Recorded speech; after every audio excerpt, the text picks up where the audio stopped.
جو نمازوں کی دعائیں ہیں اپنے اپنے مقام پر وہ تو ہے ہی، اس کے علاوہ بھی جب بھی دعا مانگی جائے تو نہایت توجہ اللہ سے، ہاتھوں کو سینے سے اوپر نہ اٹھائے، سینے کے سیدھ میں ہونا چاہیے اور ہاتھوں ہی کو دیکھا جائے۔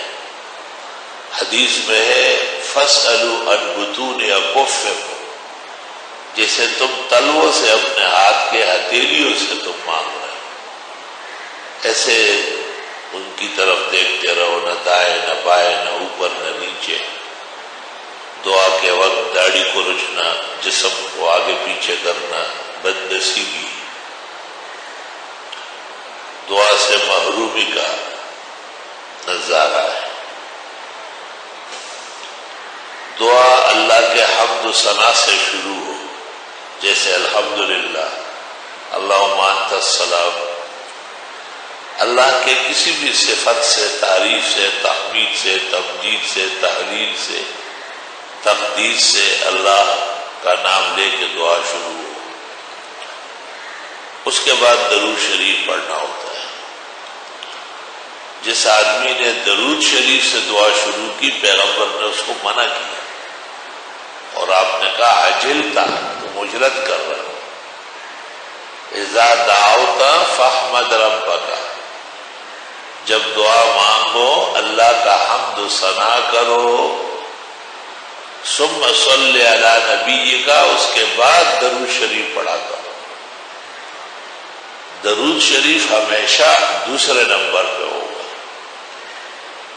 بعض وظیفوں کے جو ابتدا میں درود شریف ہے وہ بھی مناسب نہیں ہے، اللہ کا حمد و ثنا ہونا چاہیے، اس کے بعد درود شریف پڑھا جائے۔ فرمایا اول حمد و ثنا خدا کی کرو، پھر درود علی النبی پڑھو، اس کے بعد جو مانگنا ہو مانگو، ملے گا۔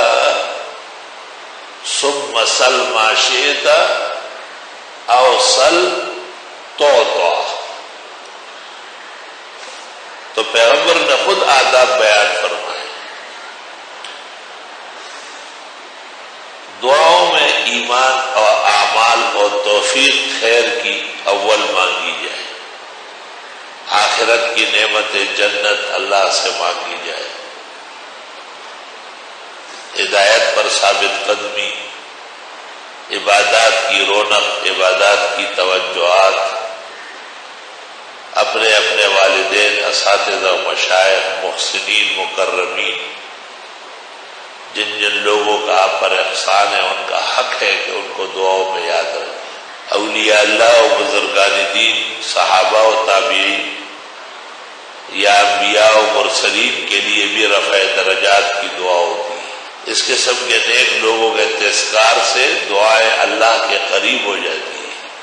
جو قرآن کریم کی دعائیں ہیں یا احادیث مبارکہ میں وہ اول نمبر ہے اگر یاد ہو، لیکن ضروری نہیں ہے۔ ہر شخص اپنی زبان، اپنی بولی میں اپنے اللہ کو یاد کر سکتا ہے۔ امام محمد بن الحسن شیبانی رحمۃ اللہ علیہ نے یہی لکھا ہے، دعا ضرور قبول ہوتی ہے مسلمان کی، لیکن قبولیت تین طرح ہے۔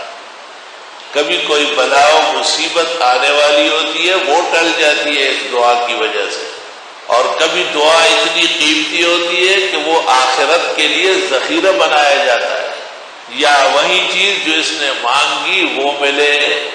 تو دعاء المومن لا يرد يستجاب له على ثلاثة انواع، اما يرد به البلاء او يدخر له في الآخرة او يعطى ما سأل۔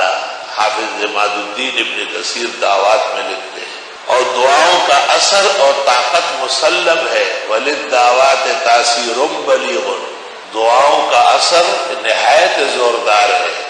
وقد ينفيه اصحاب الضلال، جو گمراہ ہے وہ انکار کرتے ہیں، وہ دعاؤں سے بے خبر ہے۔